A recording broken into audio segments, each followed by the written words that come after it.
Hello students, this is Ayushi Gaur. Last lecture में हमने question number 3 तक कर लिया था। अब हम डिस्कस कर रहे हैं क्वेश्चन नंबर 4। क्वेश्चन नंबर 4 में देखिए, यदि किसी सारणिक के प्रथम या तृतीय स्तंभों को आपस में बदल दे तो सारणिक के मान पर क्या प्रभाव पड़ेगा। इंग्लिश में ये जो क्वेश्चन है लिखा है, write the effect on value of determinant if first and third column of any determinant are interchanged.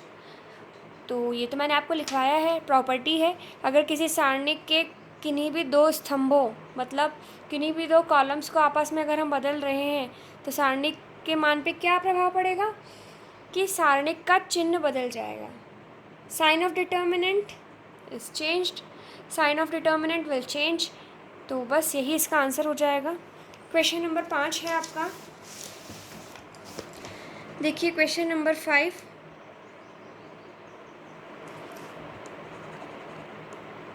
Question number 5 में क्या लिखा है, प्रूव दैट, सिद्ध करना है आपको 1 1 1 Y Z Z X Y Y plus Z Z plus X plus Y बराबर X minus Y minus Z minus X. ठीक है, हमें सिद्ध करना है।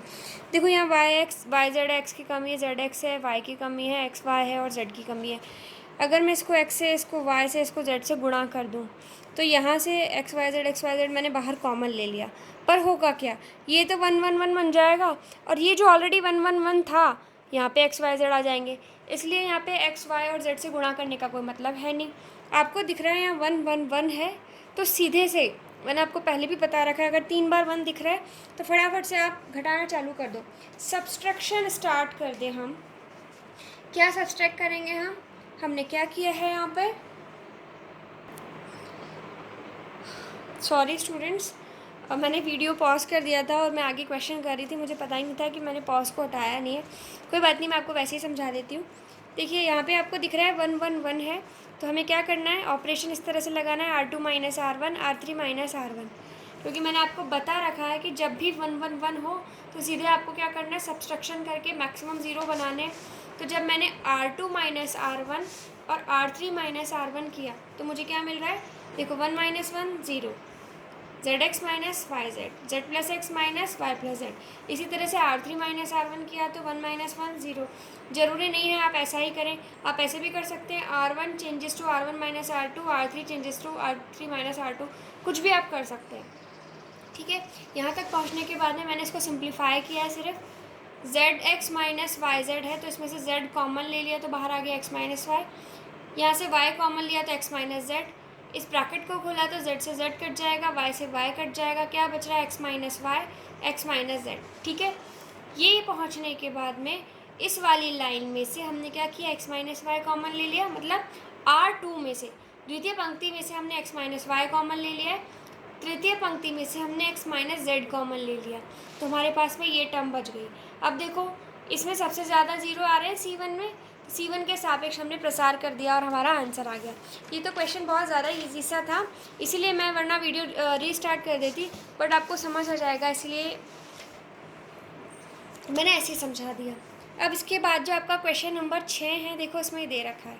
अब मुझे क्वेश्चन देखकर पहले तो इसमें पूछा है find the value of the determinant, इस सारणिक का मान निकालना है। आपको कोई मेथड नहीं बोला, आप अपनी इच्छा से कोई भी मेथड लगा सकते हैं।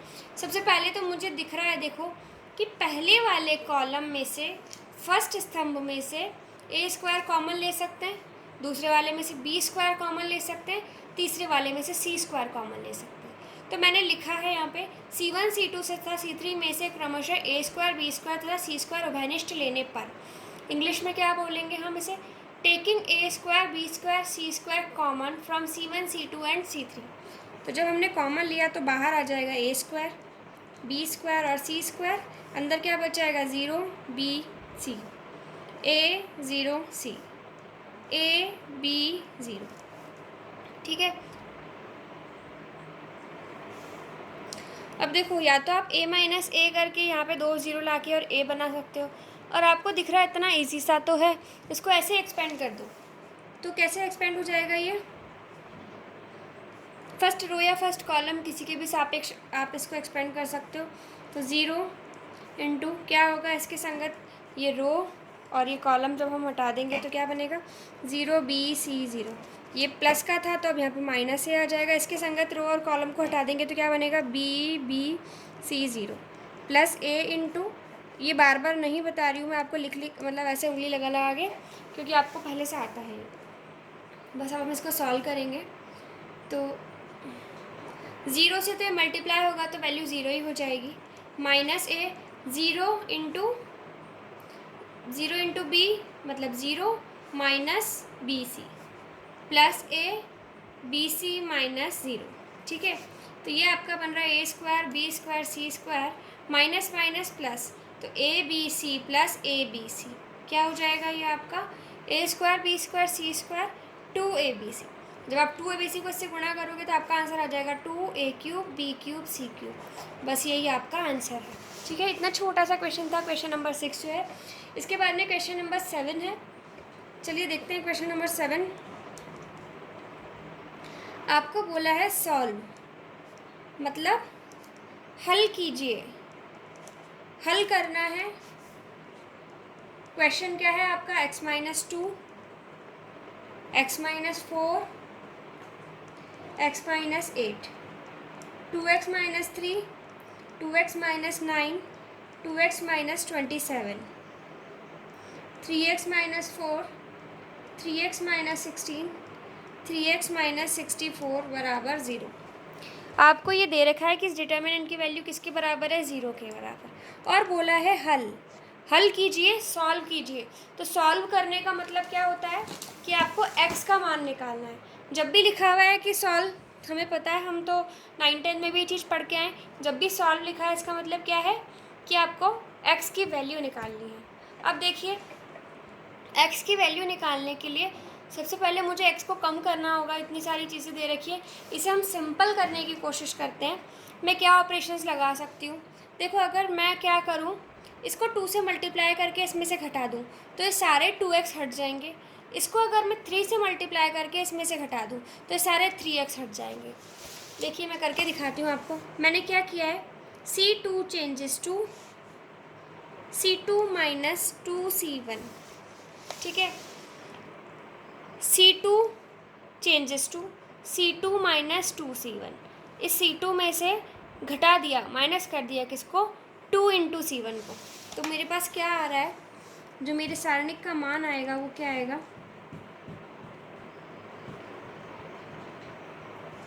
क्योंकि मैंने C1 में तो कोई चेंज किया नहीं है इसलिए C1 को मैं ऐसा कैसा लिख देती हूँ पहले। अब मुझे क्या करना है, C2 में से घटाना है 2C1 को, तो ये हो जाएगा, यहाँ मिलेगा आपको 1, यहाँ मिलेगा आपको -1, ये मिल जाएगा -11। ठीक है, और यहाँ है आपका 3x - 4 3x - 16 3x - 64 बराबर 0।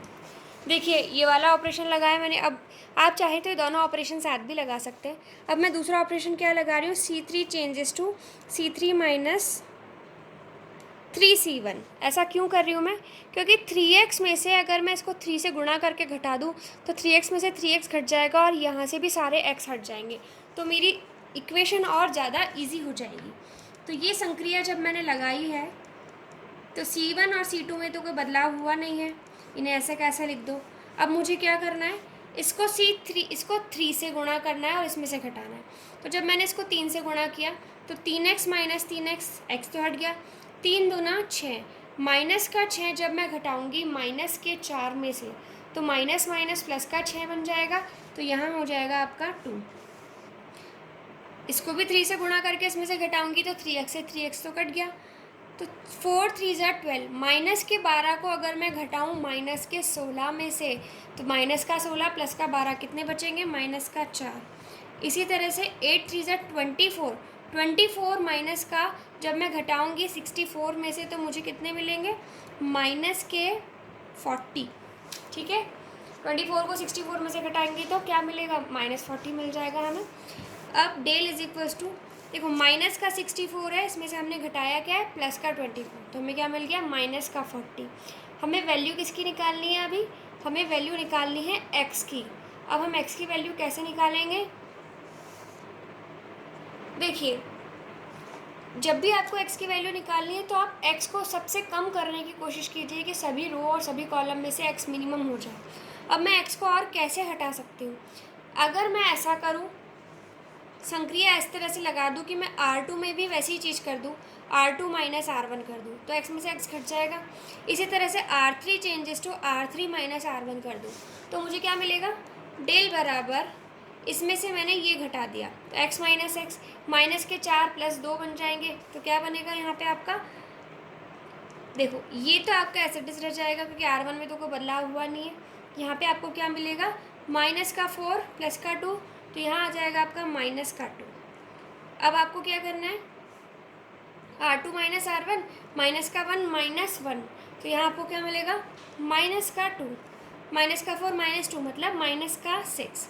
और संक्रिया R3 में हमने क्या लगाई है? R3 माइनस R1, R3 में से हमने घटाया है इसको, तो माइनस का 8 प्लस का 2 क्या हो जाएगा? माइनस का 6, माइनस 11 माइनस 1 मतलब माइनस 12, माइनस 40 माइनस 2 मतलब माइनस का 42, और ये किसके बराबर दे रखा है आपको? 0 के बराबर। तो अब आप इससे x का मान नहीं निकाल सकते हैं, आसानी से इससे x का मान हमारा निकल जाएगा। ठीक है, अब इसको मान निकालने के लिए सबसे पहले देखो हम इसे और ज़्यादा इजी कैसे बना सकते हैं। मुझे दिख रहा है कि मैं यहाँ से 2 कॉमन ले सकती हूँ माइनस का, यहाँ से हम माइनस का 6 कॉमन ले सकती हूँ। मैंने क्या किया?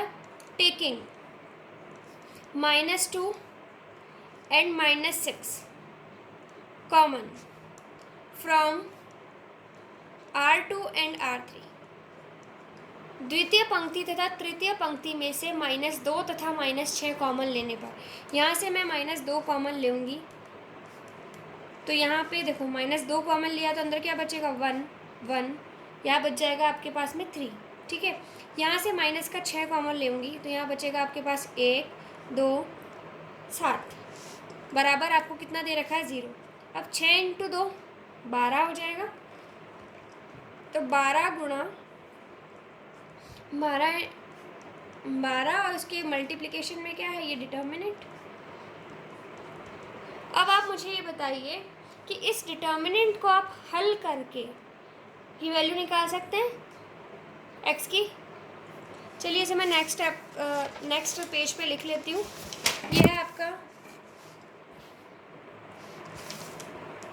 12 x माइनस 2 1 2 1 1 1 1 1 2 3 7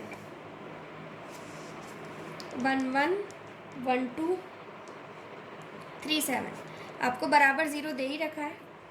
अब या तो आप इसे सिंपली ब्रैकेट खोल दो, वरना आप अभी एक काम और कर सकते हो। क्या? संक्रिया लगा लो, तो 1 माइनस 1 1 0 मिल जाएगा। ठीक है, मैं क्या कर रही हूँ? इसको सिंपली खोल देती हूँ R1 के अलॉन्ग या C1 के अलॉन्ग। C1 के अलॉन्ग खोलूँगी तो मुझे ज़्यादा सही लग रहा है क्योंकि यहाँ पे 1 और 1 है। तो मैंने इसको जब खोला तो प्लस का x माइनस 2 आएगा और यहाँ पे आपका बनेगा 1 3 2 7, प्लस के बाद में फिर माइनस आता है, ये -1 1 2 2 7, फिर +1 यहाँ आ जाएगा 1 2 1 3 बराबर 0।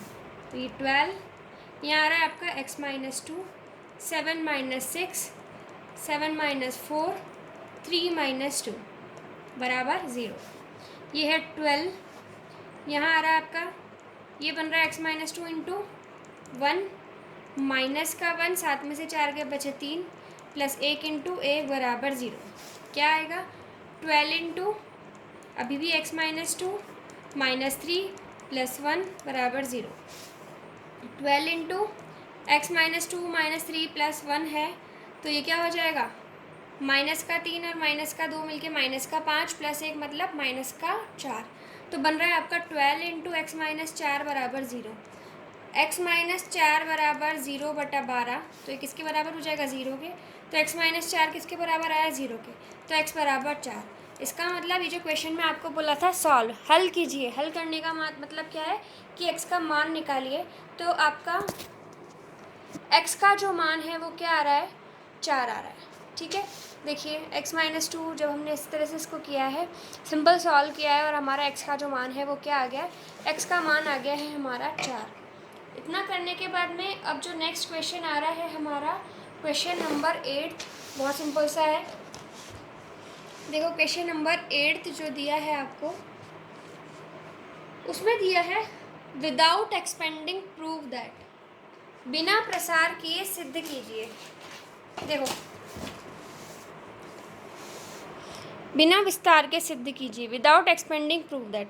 अब देखो ये ए बी सी है, ए बी सी है, एक्स वाई जेड है, एक्स वाई जेड है, पी क्यू आर है, ये पी क्यू आर है। तो आपको इसको इसके बराबर सिद्ध करना है, तो कुछ भी तो नहीं करना है, बस इनको आपस में बदल दो, बाहर माइनस आ जाएगा, फिर उन बची हुई दोनों को भी वापस में बदल दो, तो माइनस माइनस प्लस आपस में बराबर आ जाएंगे। अब यहाँ देखो, ये एक्स वाई जेड है, ये वाई एक्स जेड है, तो आपको क्या करना है, इस सारणी के सभी रो को पंक्तियों में और रो को कॉलम में और कॉलम को रो में, मतलब स्तंभों को पंक्तियों में और पंक्तियों को रो में बदल दो। हमने पढ़ा है कि किसी भी सारणिक के किसी भी डिटर्मिनेंट में रो और कॉलम को अगर अपन आपस में बदल दें तो सारणिक के मान पे कोई परिवर्तन नहीं होता है।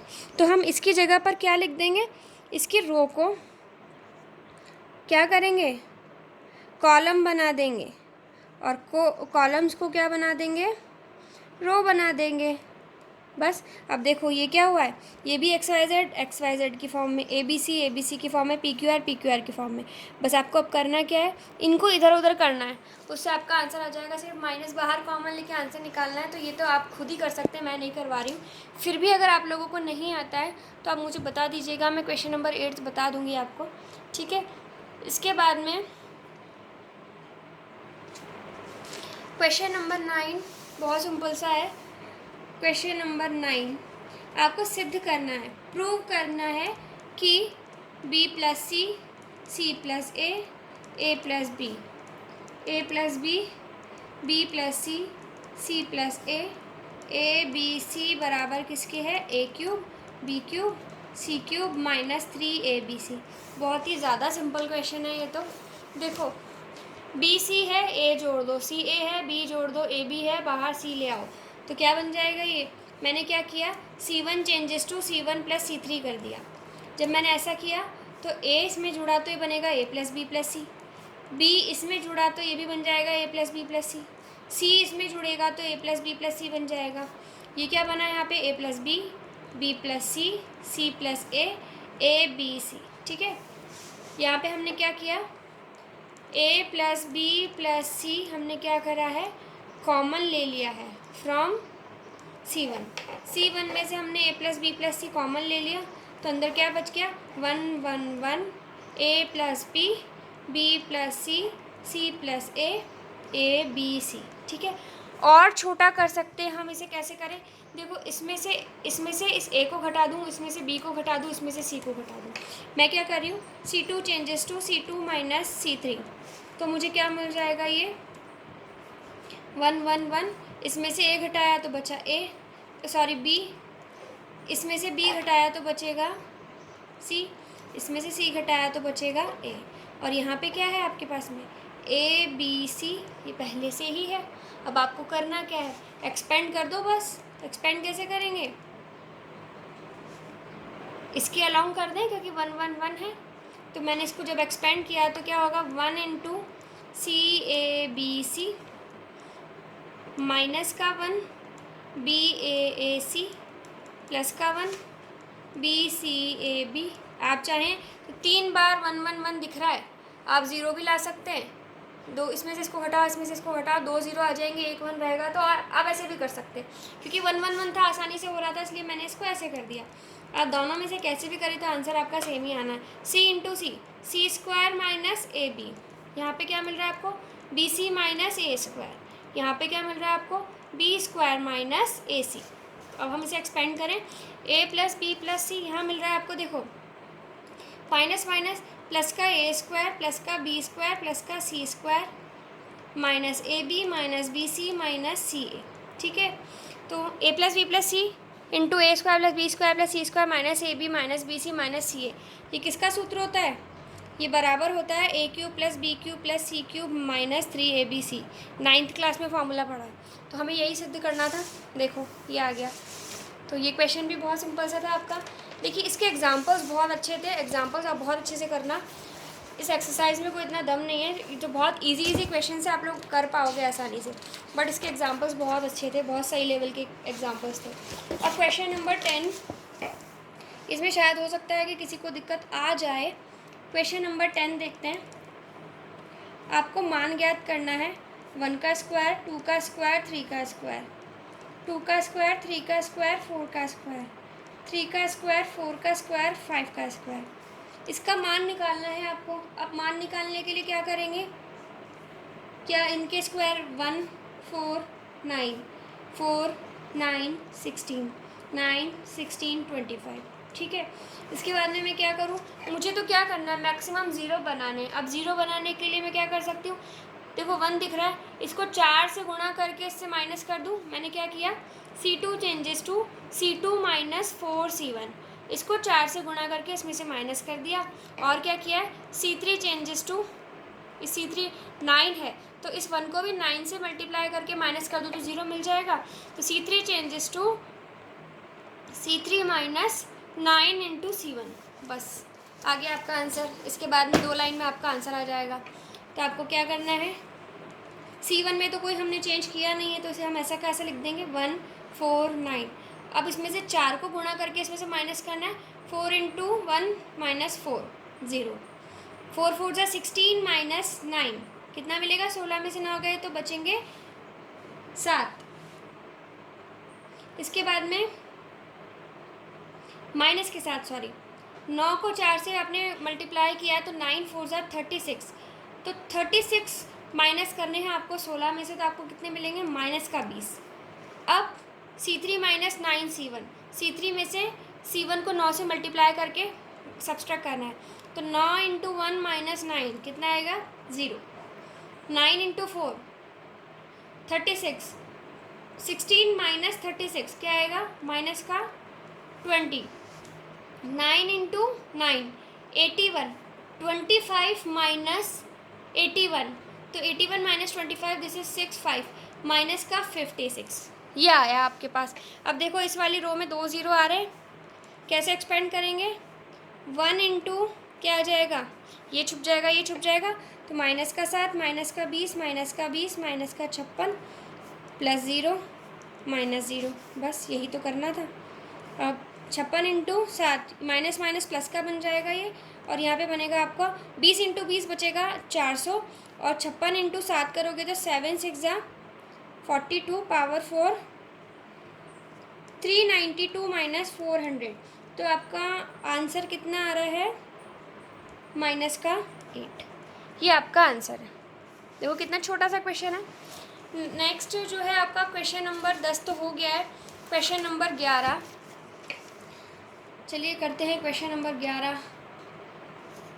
यहाँ पे आपको ओमेगा दे रखा है। ओमेगा आपने किस में पढ़ा है, आपने ओमेगा पढ़ा है कॉम्प्लेक्स नंबर में, और जब भी ओमेगा आ रहा है तो आगे मेंशन है इसमें, देखो दिखाती हूँ मैं आपको, यहाँ लिखा है ओमेगा क्या है, इकाई का घनमूल, और इकाई का घनमूल मतलब cube root of unity. Cube root of unity आपने किस में पढ़ा है, कॉम्प्लेक्स में। इसका मतलब यहाँ ओमेगा वो सारी प्रॉपर्टीज़ फॉलो करेगा जो कि कॉम्प्लेक्स नंबर में फॉलो करता था, ठीक है। तो अब इस क्वेश्चन को कर रहे हैं हम फटाफट से। हमें करना क्या है, सिंपल सॉल्व करना है, एक्सपेंड करना है। मैंने क्या किया, इसको एक्सपेंड कर दिया फर्स्ट रो के अलॉन्ग R1 के सापेक्ष प्रसार करने पर, R1 के सापेक्ष प्रसार किया तो क्या आएगा, 1 इंटू 1 ओमेगा ओमेगा 1, ये आपको आता है प्रसार करना, मैं बार बार नहीं बताऊंगी, प्लस फिर माइनस का ओमेगा क्यूब। अब क्या आएगा यहाँ पे, omega cube omega omega square 1 plus omega square, तो यहाँ बनेगा आपका omega cube 1 omega square omega, ठीक है। इसके बाद में ये बनेगा आपका 1 माइनस ओमेगा स्क्वायर, यहाँ बाहर 1 है, माइनस का ओमेगा क्यूब, और यहाँ बनेगा आपका omega cube minus omega cube plus omega square, और जब इसको इससे मल्टीप्लाई करेंगे तो क्या बनेगा, ओमेगा की पावर 4 माइनस ओमेगा स्क्वायर, ठीक है। इसी लाइन को मैं यहाँ लिख रही हूँ, ये आपका बन रहा है 1 into 1 minus omega square minus omega cube minus omega cube plus omega square, omega की पावर 4 माइनस ओमेगा स्क्वायर। ये पिछला स्टेप ही है जो मैंने यहाँ पे दोबारा से लिख दिया है, ठीक है। हाँ बट एक चीज़ और हो सकती थी, हमें इतना कुछ करने की ज़रूरत ही नहीं है। देखो सॉरी, मैं से एक और इजी तरीका आपको बता रही हूँ। देखो हमारा क्वेश्चन क्या है, 1 omega cube omega square omega cube 1 omega omega square omega 1, हमें इसको सॉल्व करना है। ठीक है, हमने प्रॉपर्टी क्या पढ़ी है, सम्मिश्र संख्याओं में कॉम्प्लेक्स नंबर में हमने क्या पढ़ा है, ओमेगा क्यूब किसके बराबर होता है, 1 के बराबर होता है, क्योंकि क्यूब रूट ऑफ यूनिटी है। तो सीधे से हम यहाँ क्या लिख सकते हैं, जहाँ पर भी हमें ओमेगा क्यूब दे रखा है उसकी जगह हम 1 लिख सकते हैं। तो हमारा क्वेश्चन और भी ईजी हो जाएगा। अगर आपने यहाँ पर वैल्यू नहीं रखी है और आप इस तरह से भी कर रहे हैं तो ये भी बिल्कुल सही है, आंसर तो आपका सेम ही आएगा। लेकिन जब हम वैल्यू रख सकते हैं तो हम रख देते हैं ना, ताकि हमें क्या करना पड़ेगा, कैलकुलेशन जो है वो थोड़ी कम करनी पड़ेगी। अब फिर से आपको क्या करना है, करना फिर से वही है, 1 इंटू 1 ओमेगा ओमेगा 1 माइनस का 1 omega omega square 1 plus omega square 1 omega square omega. आप चाहे वैसे करें ऐसे करें, बात एक ही है। ऐसे भी आपका रिजल्ट यही आता है जो अब आएगा। ठीक है, तो ये बन रहा है आपका 1 into 1 minus omega square 1 minus omega cube omega square omega minus omega square. ठीक है, अब हमें क्या करना है, इसको जब इससे मल्टीप्लाई करेंगे तो 1 माइनस ओमेगा स्क्वायर माइनस का 1 माइनस 1, क्योंकि ओमेगा क्यूब की वैल्यू 1 होती है। यहाँ पे ओमेगा क्यूब और 1 माइनस ओमेगा, क्योंकि मैंने यहाँ से ओमेगा कॉमन निकाल के बाहर ले लिया, तो ये बन रहा है 1 माइनस ओमेगा स्क्वायर। ये क्योंकि 0 हो गया तो 0 इंटू माइनस 1 ये 0 हो जाएगा। ओमेगा क्यूब की वैल्यू क्या होती है 1, तो 1 माइनस ओमेगा। तो आपका क्या बन रहा है, आंसर क्या आएगा यहाँ पर। ठीक है, इसके बाद में 1 minus omega square plus 1 minus omega, हमने क्या करा, ब्रैकेट खोल दिए। तो ये बराबर क्या चल रहा है हमारा, बराबर में बराबर 1 प्लस 1 2 माइनस ओमेगा स्क्वायर। तो इसे हम लिख सकते हैं 2 माइनस ब्रैकेट में ओमेगा प्लस ओमेगा स्क्वायर। अब आपको क्यूब रूट ऑफ यूनिटी की प्रॉपर्टी पता है, क्या प्रॉपर्टीज़ होती है कि 1 प्लस ओमेगा स्क्वायर किसके बराबर होता है, 0 के, और ओमेगा क्यूब का मान क्या होता है, 1। तो ये दो प्रॉपर्टी हमें पता है। यहाँ से मैं ओमेगा प्लस ओमेगा स्क्वायर का अगर मान निकालूँ तो मुझे पता है कि ओमेगा प्लस ओमेगा स्क्वायर किसके बराबर होता है, -1, क्योंकि ओमेगा प्लस ओमेगा स्क्वायर इस 1 को उधर ले आया तो किसके बराबर होगा, -1। अब मैंने क्या किया, यहाँ पे ओमेगा प्लस ओमेगा स्क्वायर की वैल्यू रख दी -1, तो ये हो जाएगा 2 माइनस माइनस प्लस का 1, तो बराबर 3 आपका आंसर आ गया। तो इसका आंसर कितना है, 3। हिंदी की बुक में इसका आंसर 4 दे रखा है, जो कि गलत है। इसका आंसर 4 नहीं आएगा, इसका आंसर 3 ही है। इंग्लिश की बुक में इसका आंसर बिल्कुल सही दे रखा है, हिंदी वाले बच्चे करेक्ट कर लें। इसके बाद में है आपका क्वेश्चन नंबर 12। क्वेश्चन नंबर 12 और 13 दो क्वेश्चंस बचे हैं। आप लोग प्लीज़ इन्हें एक बार ट्राई कीजिएगा, हम इन्हें नेक्स्ट लेक्चर में डिस्कस करते हैं। तब तक के लिए थैंक यू स्टूडेंट्स।